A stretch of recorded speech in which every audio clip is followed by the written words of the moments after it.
श्रीमन्महागणाधिपतये नमः।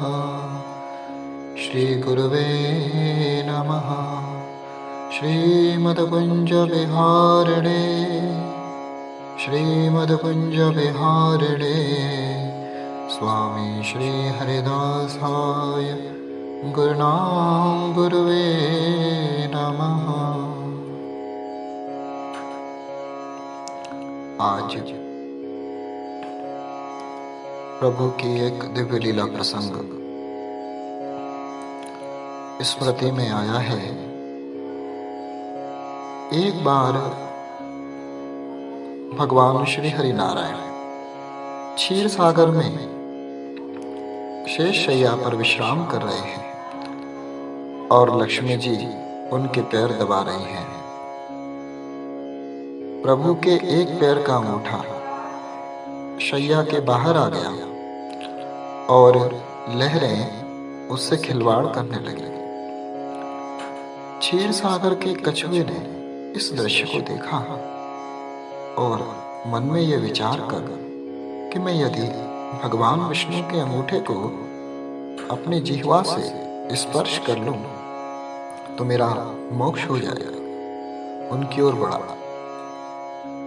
उसे भगवान विष्णु की ओर आते हुए शेषनाग जी ने देख लिया और कछुए को भगाने के लिए जोर से फुफकारा। फुफकार सुनकर कछुआ भागकर छुप गया। कुछ समय पश्चात जब शेष जी का ध्यान हट गया तो उसने पुनः प्रयास किया। इस बार लक्ष्मी देवी की दृष्टि उस पर पड़ गई और उन्होंने उसे भगा दिया। इस प्रकार उस कछुए ने अनेकों प्रयास किए पर शेष जी और लक्ष्मी माता के कारण उसे कभी सफलता नहीं मिली। यहाँ तक कि सृष्टि की रचना हो गई और सतयुग बीत गया, त्रेतायुग आ गया। इस मध्य उस कछुए ने अनेक बार अनेक योनियों में जन्म लिया और प्रत्येक जन्म में भगवान की प्राप्ति का प्रयत्न किया। अपने तपोबल से उसने दिव्य दृष्टि को प्राप्त कर लिया था। कछुए को पता था कि त्रेता युग में वही क्षीर सागर में शयन करने वाले प्रभु राम का वे वेश धारण करके और शेष जी लक्ष्मण का स्वरूप बनाकर वो माँ लक्ष्मी सीता के रूप में अवतरित हुए हैं। वनवास के समय उन्हें गंगा पार उतरने की आवश्यकता पड़ेगी, इसलिए वह भी केवट बनकर आया। एक युग से भी अधिक काल तक तपस्या करने के कारण उसने प्रभु के सारे मर्म जान लिए थे। इसलिए उसने राम से कहा था कि मैं आपका मर्म जानता हूँ। संत श्री तुलसीदास जी भी इसी तथ्य को जानते थे, इसलिए अपनी चौपाई में केवट के मुख से कहलवाया है कि कहि तुम्हार मरम में जाना। केवल इतना ही नहीं, इस बार केवट इस अवसर को किसी भी प्रकार हाथ से जाने नहीं देना चाहता था। उसे याद आया कि शेषनाग क्रोध भर के फुफकारते थे और मैं डर जाता था। अब की बार वे लक्ष्मण के रूप में मुझ पर अपना बाण भी चला सकते हैं, पर मैं इस बार अपने भय को त्याग दूंगा। लक्ष्मण जी के तीर से मर जाना मुझे स्वीकार है, पर इस अवसर को खो देना नहीं। संत श्री तुलसीदास जी कहते हैं, पद कमल धोई चढ़ाई नाव, नानाथ उतराई चहूं, मोहि राम राउरी आन दशरथ, सपद सब साची कहूं। बस बरु तीर मारूं लखन पे, जब लगी न पाए पखारी हूँ, तब लगी न तुलसीदास नाथ, कृपाल पार उतराई हूँ। हे नाथ, मैं चरण कमल धोकर आप लोगों को नाव पर चढ़ा लूंगा। मैं आपसे उतराई भी नहीं चाहता।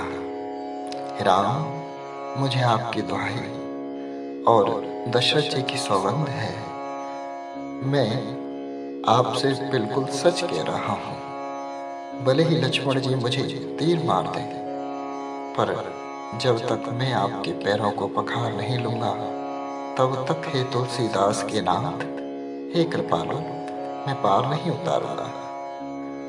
आगे तुलसीदास ही कितना बढ़िया लिखते हैं। सुनी केवट के बैन प्रेम लपेटे अटपटे, बेसे करुणा नयन चितई जानकी लखन तन। केवट के प्रेम से लपेटे हुए अटपटे वचन को सुनकर करुणा के धाम श्री रामचंद्र जी, जानकी जी और लक्ष्मण जी की ओर प्रभु देख करके हंसे, जैसे वे उनसे पूछ रहे हों, कहो अब क्या करूं? उस समय तो केवल अंगूठे को स्पर्श करना चाहता था और तुम लोग इसे भगा देते थे, पर अब तो ये दोनों पैर मांग रहा है। केवल चतुर था, उसने अपने साथ अपने परिवार और पितरों को भी मोक्ष प्रदान करवा दिया। तुलसीदास जी लिखते हैं, पद पखारी जलुपान करे आपहु सहित परिवार, पितर पार करी प्रभु ही पुनि मुदित गयौ लई पार।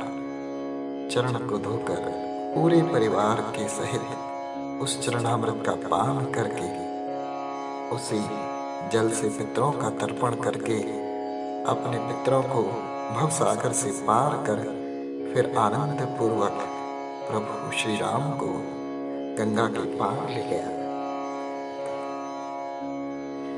ये दिव्य प्रसंग प्रभु का बड़ा आनंदित करता है। प्रभु श्री राम ऐसे ही अनन्य भक्ति करते हुए भक्त की अभिलाषा, जिस जन्म में भक्त की भक्ति परिपूर्ण हो जाती है, पुष्ट हो जाती है, और जब प्रभु को लगता है कि इसकी भक्ति अब इतनी हो गई कि मैं इसको प्राप्त हो जाऊं, तब प्रभु उसे उस जन्म में अवश्य प्राप्त होते हैं। इसलिए हमारी निरंतर जन्म जन्म की सेवा प्रभु की होनी चाहिए। न जाने किस रूप में, किस जन्म में श्री नारायण मिल जाए। बोलिए वृंदावन बिहारी लाल की जय।